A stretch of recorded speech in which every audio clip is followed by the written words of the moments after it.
Right. ఇంకా పోలవరంకి సంబంధించి ముఖ్యంగా మన ఆంధ్రప్రదేశ్కి సంబంధించి ఎందుకంటే ఆల్రెడీ తెలంగాణ వాళ్ళు మనం చూస్తున్నాం, దిద్దిళ్ళ శ్రీధరబాబు గారు ఆల్రెడీ కామెంట్ చేశారు. రాష్ట్రాల మధ్య మీరు ఆ తారతమ్యం చూపించొద్దు, అందరికీ ఆమోదయోగ్యంగా ఉండేటట్టు బడ్జెట్ కావాలంటున్నారు. కానీ కొన్ని రాష్ట్రాల్లో మనం ఎన్నికలు చూస్తున్నాం, అస్సోం, అలాగే తమిళనాడు, బెంగాల్, కేరళ, పాండిచేరి ఆల్సో. ఇక్కడ ఎలక్షన్లు ఉన్నాయి కాబట్టి తప్పకుండా ఏ ఏరియాలో ఎలక్షన్లు ఉంటాయో ఆ రాష్ట్రాల మీద కొంత ప్రేమ ఈ బడ్జెట్లో కనిపించవచ్చు. కానీ రెండు తెలుగు రాష్ట్రాల్లో ముఖ్యంగా తెలంగాణ కన్నా ఆంధ్ర రాష్ట్రానికి సంబంధించి చాలామంది కోరుకుంటారు ఈ పోలవరం కానీ, అలాగే కొన్ని మెట్రో ప్రాజెక్టులు కానీ, కొన్ని కంపెనీలకు సంబంధించి కానీ అంతా వెయిట్ చేస్తున్నారు. ఈసారి మనకి సపోర్ట్గా కానీ మనకు అనుగుణంగా బడ్జెట్ ఏమైనా ఉండొచ్చా, ఆశగా ఎదురు చూడొచ్చా?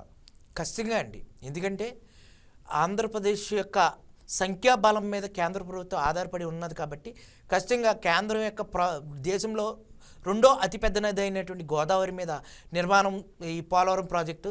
ఇది ఏళ్ళకి ఏళ్ళుగా పెండింగ్లో నత్తనాటకన సాగుతున్నటువంటి ఈ ప్రాజెక్టు ఈ ఎన్నికల్లో హామీ ఇచ్చిన 2024-25 ఎన్నికల్లో ఖచ్చితంగా ఇది పూర్తి చేస్తామని చెప్పారు.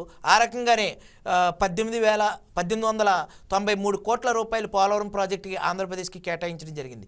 రోజువారీ ఖర్చులు ఎక్కువ పెరిగిపోవటం, అలాగే ఇతర రాష్ట్రాల నుంచి కూడా అనేక పర్యావరణ అనుమతులు రాకపోవటం వల్ల ఈ ప్రాజెక్టు నత్తనడకన సాగినా కానీ చివరికి గోదావరి జిల్లాల యొక్క చిరకాల కళ, అలాగే గోదావరి జిల్లాలలో ఈ పోలవరం ప్రాజెక్టు నుంచి గోదావరి, కృష్ణా, పెన్నా నదుల అనుసంధానం, అలాగే వంశధార, నాగావళి నదుల అనుసంధానం కూడా చేపట్టేటువంటి బృహత్కరమైనటువంటి ఈ ప్రాజెక్ట్ని పూర్తి చేయవలసిన బాధ్యత కేంద్ర ప్రభుత్వం మీద ఉంది.